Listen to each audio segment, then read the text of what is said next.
बिहार में खाने पीने को मिलता नहीं है जो महाराष्ट्र में आए हो।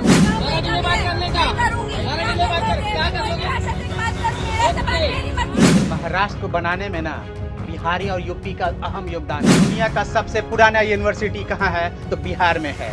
दुनिया का सबसे लंबा वाईफाई जोन कहाँ है तो बिहार में है। आपकी भी केंद्र में सरकार है और बिहार में भी एनडीए की सरकार है और महाराष्ट्र में भी एनडीए की सरकार है। तीनों जगहों पर एनडीए की सरकार है, तो फिर इस तरह का बीज क्यों बोए जा रहे हैं? मेरा नाम क्या है? कहाँ से आए हो? बिहार से हो? बिहार में खाने पीने को नहीं मिलता क्या जो महाराष्ट्र में आए हो? बिहार से क्यों? बिहार में खाने पीने को मिलता नहीं है जो महाराष्ट्र में आए हो। हाँ, वहाँ पे क्या प्रॉब्लम है? जिस शख्स से मैडम जी सवाल पूछते हैं उसका नाम श्याम सुंदर है और वो बेचारा डहरे सह में सर झुकाकर बात करता है। ये बिहार का रिस्पेक्ट है जो सर झुकाकर सामने वाले को रिस्पेक्ट देता है। पहले तो हम आगे बात करने से पहले पूरा वीडियो देखते हैं मैडम जी का। मैडम जी आखिर कर क्या रहे हैं बिहारियों के साथ?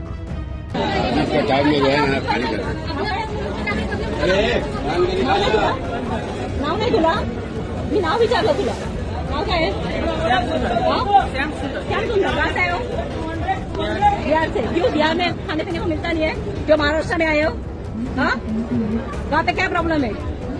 धंधा पानी नहीं है, बराबर है, इसलिए आते हो ना। तो वहाँ की गवर्नमेंट क्या करिए? महाराष्ट्र इतना पैसा देता है उधर गवर्नमेंट को, बिहार के उधर उनको को पूछो ना तुम लोग।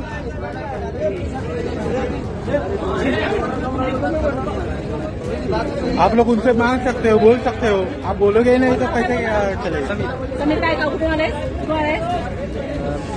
बिहार से पढ़े लिखे हो, बराबर है, फिर भी यहाँ पे मुंबई में आना पड़ रहा है। बराबर है, पैसा कमाने के लिए मुंबई आना पड़ रहा है ना। तो गवर्नमेंट को आप पूछ नहीं सकते वहाँ का? हाँ, वहाँ का जो मुख्यमंत्री है वहाँ का झक मारा है वहाँ पे वो। जैसे तुम जैसे पढ़े लिखे बंदों को यहाँ पे आना पड़ता है, रास्ते पे ठेला लगाना पड़ता है। पूछो ना तुम लोग गवर्नमेंट को अपने कि क्या कर रहे हो? इतना टैक्स महाराष्ट्र से उधर जाता है तुम लोगों के भलाई के लिए, वो क्या करते हैं? खुद के किसे में लेके घूम रहे हैं।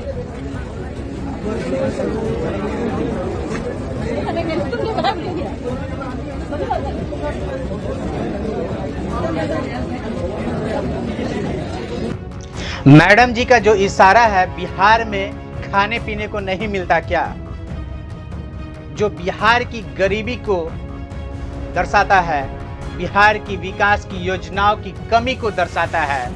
जी हाँ, यह सच है।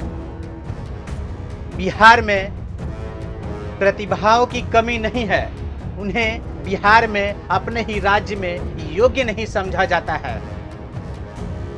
लंबे समय से बिहार में उद्योग का अभाव है, बेरोजगारी दर अधिक है, भ्रष्टाचार और प्रशासनिक अक्षमता में उलझ जाती है बिहार की विकास की योजनाएं। जी हाँ, यही कारण है कि बिहारी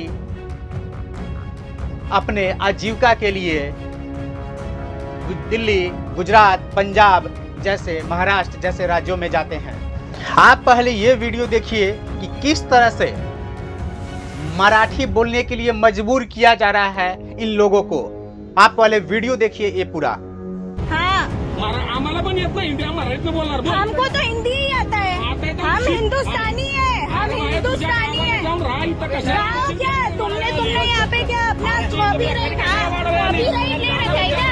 कॉपीराइट ले रखा है।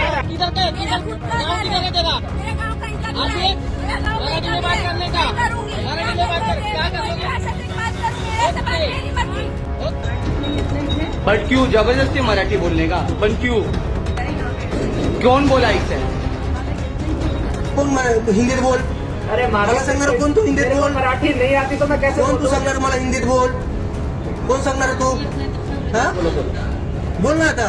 क्या मेरे को नहीं आती? मैं तू काय बोलला? मला मराठी नाही येत. इसका मतलब ये नहीं है मैडम जी कि आप बिहारियों को किसी तरह से गलिया दीजिएगा इनडायरेक्टली रूप से। जी हाँ, आप सवाल पूछकर गाली दे रहे हैं बिहारियों को। मैडम जी, आपको बता दूं कि अगर महाराष्ट्र को बनाने में ना बिहारी और यूपी का अहम योगदान है, मुंबई को बनाने में। आप मैडम जी, आप होते कौन है सवाल करने वाले? आप कौन हैं? क्या नाम है आपका? यही सवाल करिए ना आपने। तो अब मैं आपसे पूछ रहा हूं कि आप कौन हैं? किसी संस्था का ठेकेदार हैं क्या आप? मान लेते हैं कि आप महाराष्ट्र के सीएम हैं, लेकिन ये हक आपको किसने दिया? कौन से संविधान ने दिया कि आप बिहारी से इस तरह का सवाल कीजिएगा? बिहारी से नहीं, महाराष्ट्र के बाहर जितने भी रहने वाले हैं उनसे सवाल कीजिएगा। ये हक किसने दिया? मैडम जी, आपको बता दूं कि महाराष्ट्र में ना सिर्फ बिहार का ही नहीं, पूरे देश का हक है कि महाराष्ट्र में जाकर काम करे, क्योंकि महाराष्ट्र हमारा ना देश का शान है, इकोनॉमिक कैपिटल है महाराष्ट्र हमारा, मैडम जी। लेकिन ये समझ में नहीं आता, बिहार में भी एनडीए की सरकार है, महाराष्ट्र में भी एनडीए की सरकार है, कुछ ऐसे असामाजिक तत्व कहां से बिल से निकल आते हैं कि जो किसी भी तरह भाषा पर प्रेशर डालने लगते हैं कि आप मराठी भाषा बोलो, हिंदी आप नहीं बोलो, महाराष्ट्र में रहना है तो मराठी बोलो, हिंदी बोलने नहीं देंगे, अगर यहाँ रहना है तो मराठी बोलकर काम करो अपना। ये हक किसने दिया? कुछ असामाजिक तत्व जन्म ले लिए हैं जो राजनीतिक रूप से फायदा उठाते हैं। अगर बिहार और उत्तर प्रदेश महाराष्ट्र में न जाए ना तो महाराष्ट्र की जिंदगी थम सी जाएगी, मुंबई की जिंदगी थम सी जाएगी। मैडम जी, आपको मालूम होना चाहिए कि यही बिहार और उत्तर प्रदेश के कारण मुंबई आगे बढ़ा है। मुंबई को बनाने में ना बिहार और उत्तर प्रदेश का अहम योगदान है मैडम जी, तभी आपकी आज ये भाषा बोल रही हैं आप। क्यों नहीं सलमान खान, आमिर खान, अमिताभ बच्चन और मनोज वाजपेयी को बोल रही हैं? सड़क किनारे, प्लेटफॉर्म किनारे, रेलवे स्टेशन किनारे बेच रहे दुकानदारों से आप बात कर रही हैं इस तरह की। यह दिखाता है आप दो कौड़ी के इंसान हैं। जी हाँ मैडम जी, आपको मालूम होना चाहिए, इतिहास पलट कर देखिए, दुनिया का सबसे पुराना यूनिवर्सिटी कहाँ है? तो बिहार में है। दुनिया का सबसे लंबा वाईफाई जोन कहाँ है? तो बिहार में है। दुनिया का लंबा हाईवे कहाँ है? तो बिहार में है।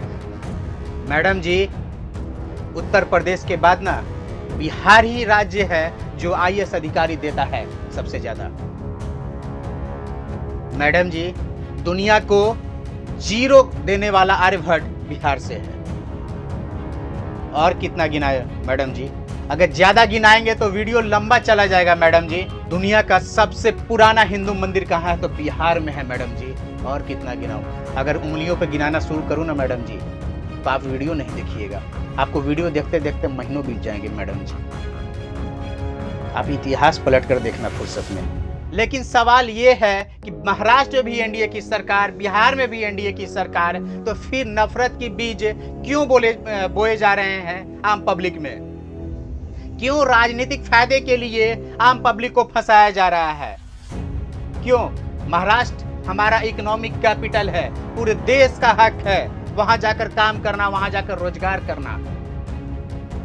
क्यों इस तरह के नफरत बोए जा रहे हैं?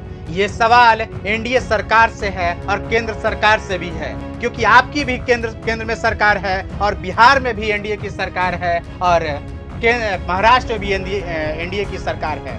तीनों जगहों पर एनडीए की सरकार है, तो फिर इस तरह का बीज क्यों बोए जा रहे हैं, नफरत का बीज?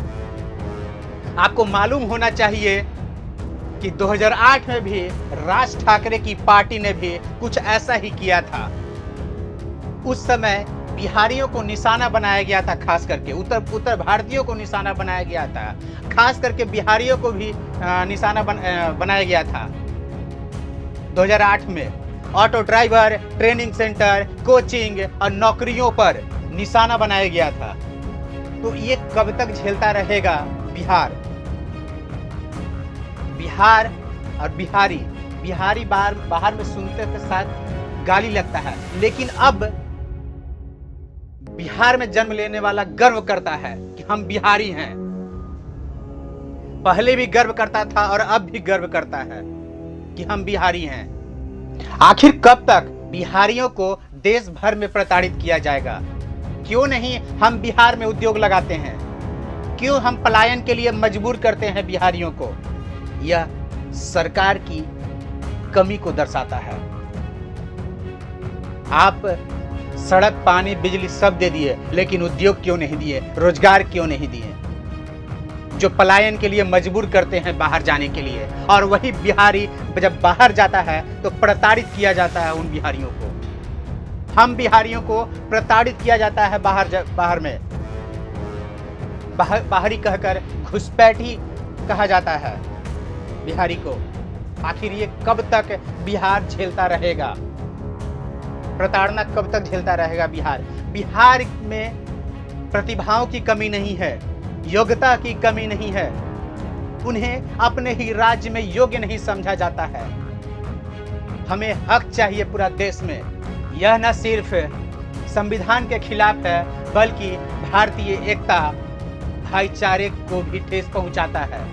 आखिर कब तक बिहारियों को प्रताड़ित किया जाएगा? चलिए आप भी कमेंट कर बताइए, क्योंकि वर्तमान समय में वीडियो बहुत सारे महाराष्ट्र के वायरल हो रहे हैं, जो मराठी बोलने के लिए मजबूर किया जा रहा है कि अगर मराठी आपको आता है तो महाराष्ट्र में रहिए, महाराष्ट्र में काम कीजिए, महाराष्ट्र में रोजगार कीजिए, नहीं तो अन्यथा बाहर जाइए। मराठी बोलना आना चाहिए आपको अगर महाराष्ट्र में रहना है तो। ऐसा क्यों? आप वीडियो पर कमेंट कीजिए, आप अपने हक के लिए लड़िए, आप लिखिए वीडियो में। धन्यवाद, नमस्कार।